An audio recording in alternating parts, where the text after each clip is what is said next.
அவர்கள் நடுவிலே நான் வாசம் பண்ண எனக்கு ஒரு பரிசுத்த ஸ்தலத்தை உண்டாக்குவார்களாக. கர்த்தர் சொல்கிறார், இவர் 40 நாள் சீனாய் மலையில அமர்ந்து ஆண்டுடைய சமூகத்துல புசியாமலும் குடியாமலும் 40 நாள் உபவாசம் தரித்து ஆண்டுடைய சமூகத்துல இரவும் பகலும் அமருகிறார். தேவச்சனமே, கர்த்தருடைய வார்த்தையை பெற்றுக் கொண்டு வருவதற்காக முதல் வசனம் சொல்கிறது, கர்த்தர் மோசேயை நோக்கி, கர்த்தர் மோசேயை பார்த்து சொல்கிறார். இது கர்த்தர் பேசுகிற ஒரு வார்த்தை. மோசேயே, உங்களுடைய நடுவில் நான் வாசம் பண்ண எனக்கு ஒரு பரிசுத்த ஸ்தலத்தை உண்டாக்குவார்களாக.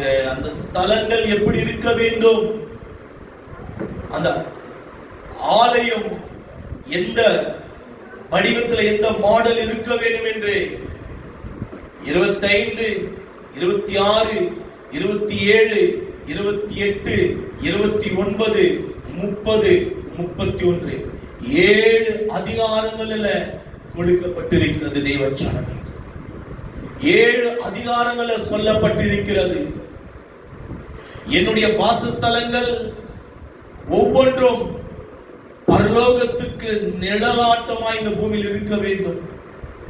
அதாவது நான் உங்களுக்கு வாட்ஸ்அப்ல அமைச்ச எத்தனை பேர் பார்த்தீங்கன்னு தெரியல, ஒரு ஆசாரியன் ஒரு அங்கி அமைச்ச பார்த்தீங்களா? ஆசாரியன் ஒரு அங்கி அனுப்பினேன், அதை நீங்க சேவ் பண்ணிக்கங்க. அந்த மாதிரி இன்னொரு போட்டோ இருந்தாலும் கூகுளில் போய் செக் பண்ணி நீங்க எடுத்து வைத்துக் கொள்ளுங்க. ஏனக்கா அதிலிருந்து 4 மாசம் மெசேஜ் கொடுக்க போறேன். அந்த அங்கிலிருந்தே 4 மாதங்கள் மெசேஜ் நமக்கு இருக்க பலமான ஒரு ரகசியம், ஆவிக்குரிய ரகசியம். அந்த அங்கிலிருந்து அங்கிக்கும் ஏசப்பாவுக்கு என்ன தொடர், அங்கிக்கும் நமக்கும் என்ன தொடர், புரியுது இல்லைங்களா? அதில் உள்ள அங்கின் ரகசியத்துக்கும் தேவனுக்கும், அதாவது இயேசுவானவருக்கும் என்ன தொடர்பு, அங்கில் உள்ள ரகசியத்துக்கும் மனித குலத்துக்கும் என்ன தொடர்பு, இது காரியங்களை குறித்து நம்ம ஆழமா தியானிக்க போகிறோம். உங்களுக்கு ஒரு ஹோம்வொர்க் கொடுத்திருந்தேன், எத்தனை பேர் படிச்சீங்க அந்த ஹோம்வொர்க்கை? டெய்லியும் ஒரு நாள் ஒரு அதிகாரம் சொன்னேன். 7 நாள் 7 அதிகாரம் சொல்லல, ஒரு நாள் ஒரு அதிகாரம். எல்லாரும் படிச்சீங்களா? கர்த்தருக்கு ஸ்தோத்திரம். மறுபடியும் படிங்க, மறுபடியும் படிங்க. 25 இருந்து யாத்திராகமம் 31வது அதிகாரம் வரைக்கும் ஒரு நாளைக்கு ஒரு அதிகாரத்தை நீங்க நார்மலா பைபிள் படிங்க. ஆனால் இது ஒரு ஹோம்வொர்க்காய் நீங்க எடுத்துக்கொள்ள வேண்டும். அப்போது நீங்க படித்தால்தான் இதுக்குள்ள இருக்கிற ரகசியங்களை நீங்கள் அறிந்து கொள்ள முடியும். நீ வச்சாங்க 40 நாள் போயிட்டு அவனுடைய சமூகத்தில் காத்திருக்கிறார் மலை உச்சியில. அது ஒரு வெப்பம் நிறைந்த ஒரு பகுதி. ஆனால் கர்த்தர் மகிமை இறங்கி வந்து அந்த ஜனங்களை மூடி மறைத்த அந்த மோசேயை மூடி மறைத்தது தேவச்சனமே. ஆண்டவர் சொல்கிறார், கர்த்தர் மோசேயை நோக்கி, நான் என் ஜனங்கள் நடுவில நான் வாசம் பண்ண எனக்கு ஒரு பரிசுத்த ஸ்தலத்தை உண்டாக்க வேண்டும். அந்த ஸ்தலம் எப்படிப்பட்டது என்றால், அது கீழே இருக்க வசனம் படிங்களா? நான் உனக்கு காண்பிக்கும் வாசஸ்தலத்தின் மாதிரின்படி, அதாவது மாதிரினக்கா ஒன்று இருக்கிறது. நல்லா விளங்கிக் கொள்ளுங்க, கொஞ்சம் ஆழமாய். இனி வருகிற நாட்கள் ஆழமாக கொஞ்சம் நீங்க சிந்தனையிலே தவறிவிட்டால் சரியாக இந்த வார்த்தை உங்களுக்கு விளங்க முடியாது. நான் மறுபடியும் இந்த வார்த்தை உங்கள் நடுவில் பிரசங்கிக்க முடியாது. நீங்க விளங்கிக் கொள்ள வேண்டும் தேவனுடைய பிள்ளைங்க. பாருங்க, மறுபடியும் படிங்களா? 9வது வசனம். கர்த்தர் காண்பிக்கிறாராம். ஆல்ரெடி அது இருக்கிறது, அதை கர்த்தர் காண்பிக்கிறாராம். நான் உனக்கு காண்பிக்கும் எப்படியா வாசஸ்தலத்தின் மாதிரின்படியும் ஆல்ரெடி இருக்கிறது, அது போல தட்டு முட்டுகளின் மாதிரின்படியையும் ஒன்று இருக்கிறது, அதை பார்த்து நீ செய்ய வேண்டும். புரியுதுங்களா உங்களுக்கு? 3 ஸ்தலங்கள் உண்டு, நான் சொல்லியிருக்கிறேன். முதலாவது ஸ்தலம் ஜோர சொல்லாங்க, பிரதான ஸ்தலம். இரண்டாவது ஸ்தலம் பரிசுத்த ஸ்தலம். மூன்றாவது ஸ்தலம் மகா பரிசுத்த ஸ்தலம். தேவனுடைய பிள்ளைகளே, இதே வண்ணமாக மாதிரின்படியும் ஒன்று இருக்கிறது, அதே வண்ணமாக இந்த உலகத்திலேயும் செய்ய வேண்டும். என் ஜனங்கள் நடுவிலே நான் வாசம் பண்ண வேண்டும், உலாவ வேண்டும். என் ஜனங்கள் நடுவிலே நான் வாசம் செய்து என் ஜனங்களை நான் ஆசீர்வதிக்க வேண்டும். எடுத்துக்கொள்ளலாம். அதே புத்தகம் 31ஆம் அதிகாரம் 18வது வசனம்.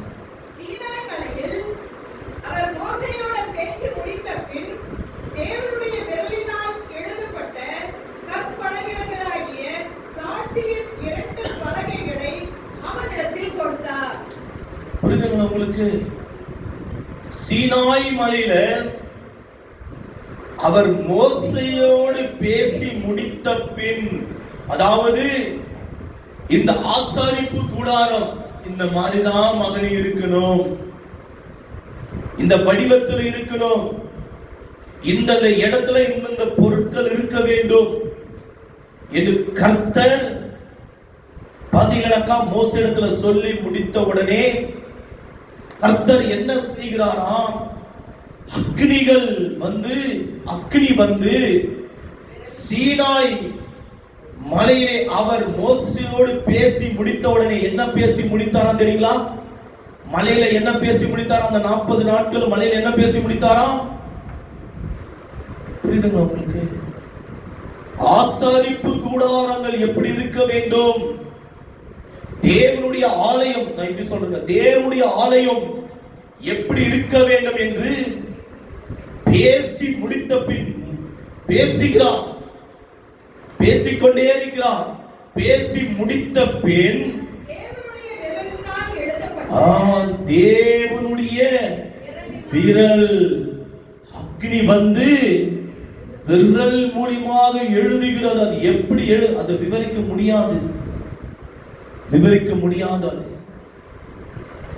எந்த மூத்த ஊழியக்காரங்களும் சரி, எப்படிப்பட்டவங்களும் சரி, அவருடைய விரல் எப்படி இருக்கும், எப்படி வந்து எழுதினது விவரிக்க முடியாது. கொஞ்சம் நம்மளால யோசிக்கவே முடியாது தேவச்சனமே. அந்த அளவுக்கு அவருடைய விரலினால் எழுதப்பட்ட கற்பலகைகளாகிய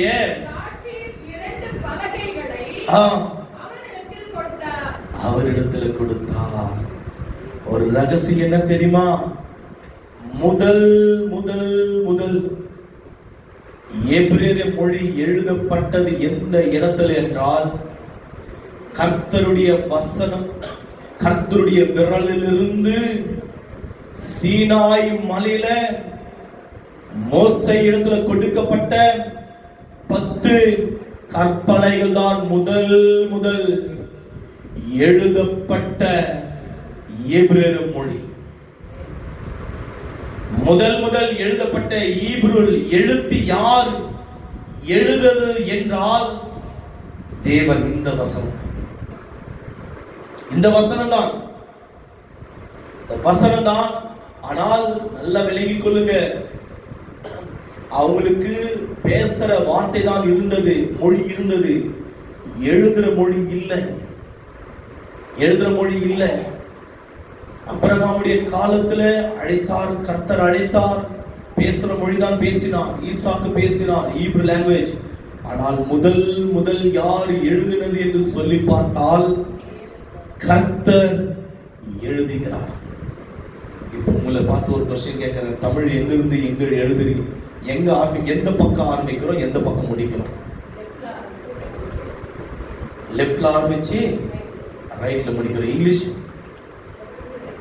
லெஃப்ட்ல இருந்து ரைட்ல. கன்னடா லெஃப்ட்ல ஆரம்பிக்கிறோம், ரைட்ல முடிக்கிறோம்.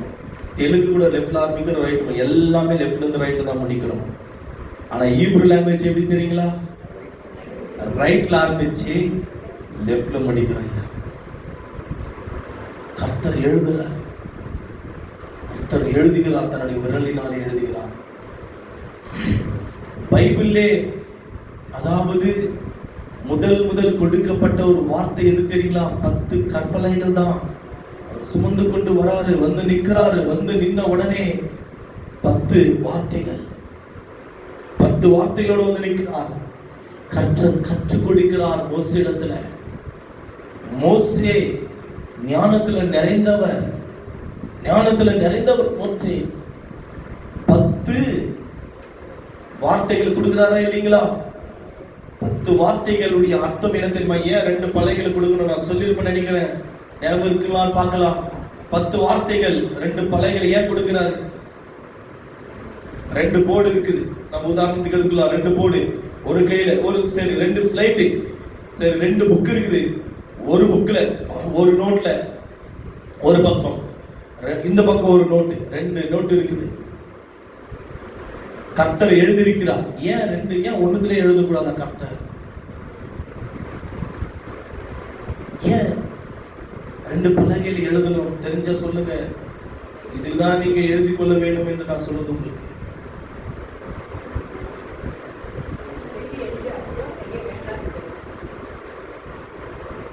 அதுவும் ஒரு பக்கம் வைத்துக் கொள்ளலாம். முக்கியமானது 20ஆம் அதிகாரத்தை எடுங்க, யாத்திராகமம்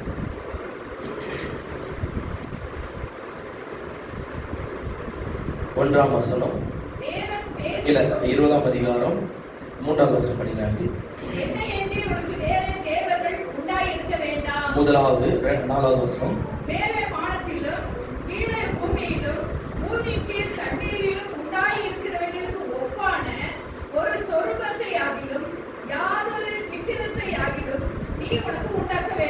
ரெண்டாவது ஆயிடுச்சுங்களா? 2 கட்டளை ஆயிடுச்சு. 3வது கட்டளை 7வது வசனத்தில் படிங்க.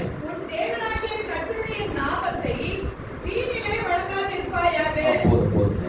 9வது வசனத்தை படிங்க.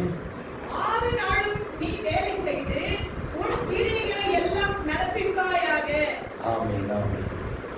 இந்த நாள் ஒரு பலகையில் இருந்தது. இந்த நாள் ஒரு பலகையில் இருந்தது.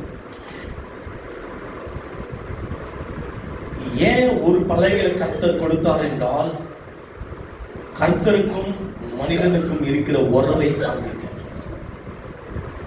கர்த்தருக்கும் மனிதனுக்கும் இருக்கிற அந்த உறவு எப்படின்னா, என்னை அன்றி உனக்கு வேற தேவர்களை நீ எப்படியா உண்டாக்க வேண்டாம்.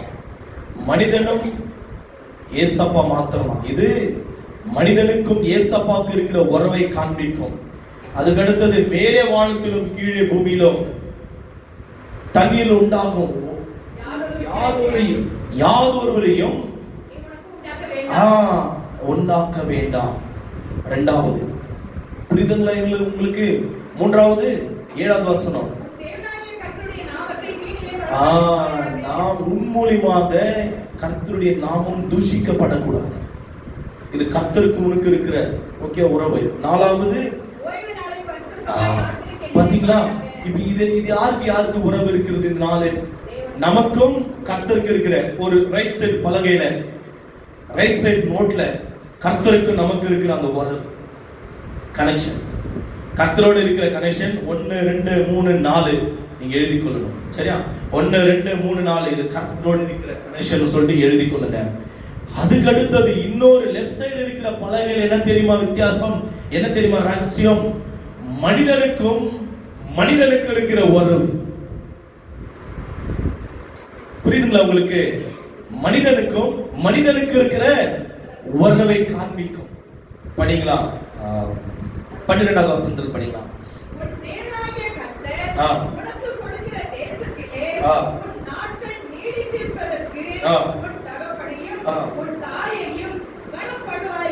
இது யாருக்கு உறவு? உன் தகப்பனையும் உன் தாயை கனம் பண்ணுவாயாக. மனிதன் மனிதனுக்கு இருக்கிற உறவு. அதுக்கு அடுத்தது யாரை கொலை செய்யறான்? மனிதன் மனிதனை கொலை செய்யறான். யாருக்கு உறவு இருக்குன்னு சொல்ற கர்த்தர்? மனிதன். அதுக்கு அடுத்தது அப்படியே தொடர்ந்து பிறருக்கு விரோதமாக பொய் சாட்சி சொல்லாதிருப்பாயாக. அப்படியே வாங்க. பிறருடைய வீட்டை இச்சியாதிருப்பாயாக. அவ்வளவுதான். இது மனிதனுக்கு இருக்கிற கனெக்ஷன் இப்படிதான் இருக்க வேண்டும் என்று கர்த்தர் தன்னுடைய விரலினாலே இது எங்கே எழுதப்பட்டது என்றால் இதுதான் முதல் எழுதப்பட்டது. ஈப்ரு என்ற எழுத்தின் மூலமாக எழுதப்பட்டது. அதாவது ஆதியாகமம், யாத்திராகமம், லேவியராகமம், எனாகமம், உபாகமம், இந்த 5 புத்தகத்தை மோசே எழுதினார். அது உண்மை, அதிலிருந்து பொய் அல்ல. சங்கீதம் 90வது சங்கீதத்தை மோசே எழுதினார். அது பொய் அல்ல. ஒரே ஒரு சங்கீதத்தான் எழுதினது, அது பொய் அல்ல, அது உண்மை. யோபு புத்தகத்தை யோபுடைய அந்த மொழியிலிருந்து யார் எழுதினார் என்றால் மோசே மொழி மாற்றினார். இது உண்மை. யோபுடைய புத்தகம் தான் முதல் பழைய புத்தகம் எழுதப்பட்டது. ஆனால் ஈப்ரு லாங்குவேஜ் நல்லா விளங்கிக் கொள்ளுங்க. யோபு ஈப்ரு லாங்குவேஜ்ல எழுதல. யோபு புத்தகம் ஈப்ரு, அதாவது எபிரேய மொழியில, புரியுதுங்க உங்களுக்கு? எபிரேய மொழியில யோபு எழுதல புத்தகத்தை, அவர் ஒரு மொழியில எழுதினார். அந்த மொழியிலிருந்து மொழியாக்கம் ஈப்ருல மொழியாக்கம் பட்டது. மோசே எழுதுகிறார். கர்த்தர் என்ன செய்கிறார் என்றால் மோசேயை உபாசம் தரிக்க வைத்து சீனாய் மலைக்கு வர வைத்து எல்லாம் ஆசரிப்பு கூடாரம் எல்லாம் முடிந்துட்ட உடனே அந்த மாதிரின் படியே கர்த்தர் தன்னுடைய விரலினாலே முதல் யாத்திராகமம் 20ஆம் அதிகாரத்தை தான் கர்த்தர் எழுதி கொடுக்கிறார். வரலாறு ஆசிரியர்கள், பைபிள் ஆசிரியர்கள் என்ன செய்கிறார் என்றால் இந்த முறைமையின் படி வரணும் அப்படின்னு சொல்லிட்டு ஆதியாகமம் இந்த இடத்துல வரணும், லேவியராகமம் இந்த இடத்துல வரணும், எனாகமம் இந்த இடத்துல வரணும் என்று கணக்கிட்டு கொடுத்தார்கள். ஆவியானவர் கணக்கிட்டு கொடுத்தார், இப்படி வர வேண்டும் சொல்லிட்டு.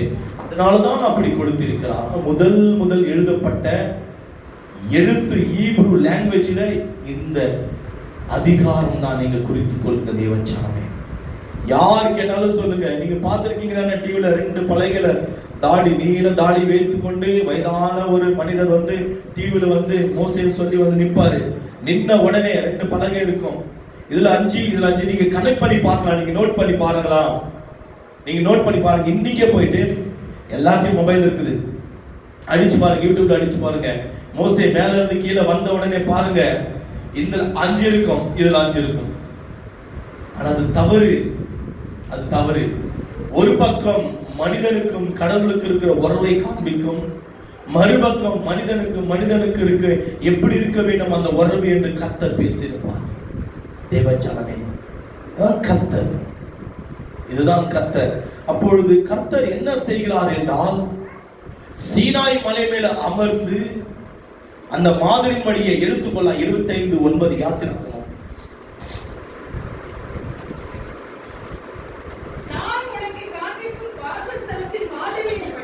நான் உனக்கு காண்பிக்கும் வாசஸ்தலத்தின் மாதிரின் படியையும், அதாவது காற்றாறு கர்த்தர் காண்பிக்கிறார் அந்த வாசஸ்தலம் எப்படி இருக்கிறது என்று கர்த்தர் மோசேக்கு முன்பாக கொண்டு காண்பிக்கிறார்.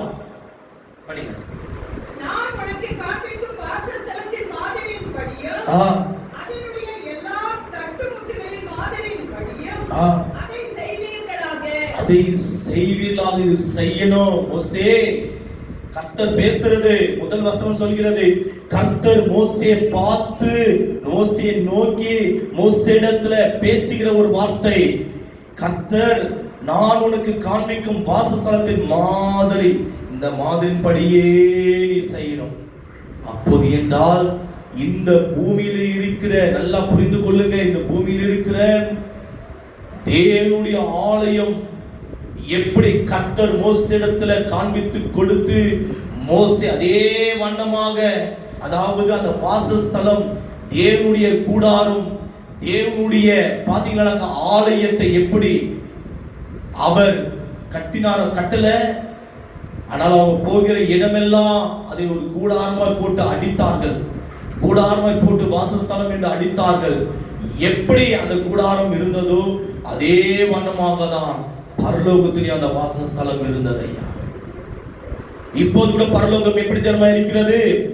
பிரதான ஸ்தலம், பரிசுத்த ஸ்தலம், மகா பரிசுத்த ஸ்தலம். ஆமாவா, நாங்க படிக்கல இருக்குது. பொய் சொல்ல.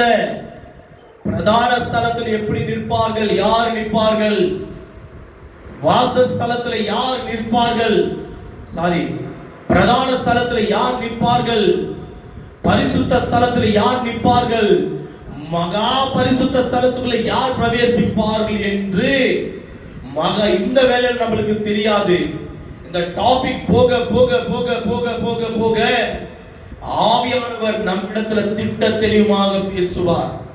உதாரணத்துக்கு நான் சொல்கிறேன், வருஷத்துல ஒரு முறை, அதாவது பரிசுத்த ஸ்தலத்துல தினந்தோறும் போவார்கள், பிரதான ஸ்தலத்துல தினந்தோறும் போவார்கள், மகா பரிசுத்த ஸ்தலத்துல வருஷத்துல ஒரு முறை தான் போவார்கள். மகா பரிசுத்த ஸ்தலத்துல வருஷத்துல ஒரு முறை தான் போவார்கள் பலி கொடுக்க, ஜனங்களுடைய பாவங்களை நிவர்த்தி செய்ய. ஒரு ஆட்டையோ ஒரு மாட்டையோ அடித்து பலி கொடுத்து ரத்தத்தை, நம்ம முதல் வாரம் பார்த்திருப்போம், ரத்தத்தை எடுத்து 7 முறை கிருபாசனத்தை மேல் விடுவார்கள். அந்த ரத்தத்தை எடுத்து ஜனத்து மேல தெளிப்பார்கள். தேவ ஜனமே, 7 முறை 5 முறை தாங்களே நம்ம படிச்சது, 5 முறை கிருபாசனத்து மேல் தெளிப்பார்கள். தேவனுடைய பிள்ளைகளை ரத்தத்தை எடுத்து. ரத்தம் ஒவ்வொன்றும் ஒவ்வொன்றுத்துக்கு அடையாளம். நீங்க சிலுவையை பார்த்திருக்கீங்களா? சிலுவையை பார்த்திருக்கீங்களா? நீங்க எந்த வடிவில் இருக்கு சிலுவை? போட்டு பிளஸ் வந்து சண்டல் வந்தது, இது கொஞ்சம் மேல இருக்குதுங்க. இதே வடிவத்தில் தான் பிரதான ஸ்தலம், பரிசுத்த ஸ்தலம், மகா பரிசுத்த ஸ்தலம். அதுக்குள்ள இருக்கிற பொருட்கள் பொய்யல்ல. இது உண்மை, நான் சொல்றது உண்மை. இது பொய்யல்ல, இது உண்மையான ஒரு சத்தியம் நான் பேசிட்டு இருக்கிறது.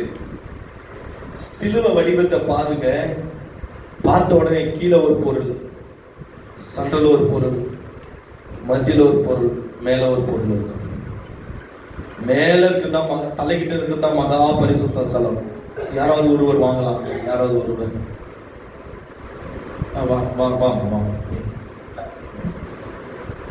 இப்போ சிலுவை வழியில கையை ரெண்டு பிடிச்சுக்க, கையில பாத்தீங்கன்னாக்கா பிரதான ஸ்தலம், பரிசுத்த ஸ்தலம், மகா பரிசுத்த ஸ்தலம். புரியுது இல்லைங்களா? அப்போ அங்குள்ள பொருட்கள், அங்குள்ள பொருட்கள் எந்தெந்த ஸ்தலத்தில் இருக்கிறது என்றால், பிரதான ஸ்தலத்துல சில பொருட்கள் இருக்கும், பரிசுத்த ஸ்தலத்துல சில பொருட்கள் இருக்கும், இந்த பகுதியில் சில பொருட்கள் இருக்கும், இந்த லெஃப்ட் சைடுல இந்த பகுதியில் சில பொருட்கள் இருக்கும், இந்த பகுதியில் 7 பொன் குத்துவிளக்கு இருக்கும். வேற எங்க வைக்க மாட்டாங்க, இந்த இடத்துல தான் வைப்பாங்க. மேல வந்து உடன்படிக்கை பெட்டி, திரைச்சிலை, மேல வந்து உடன்படிக்கை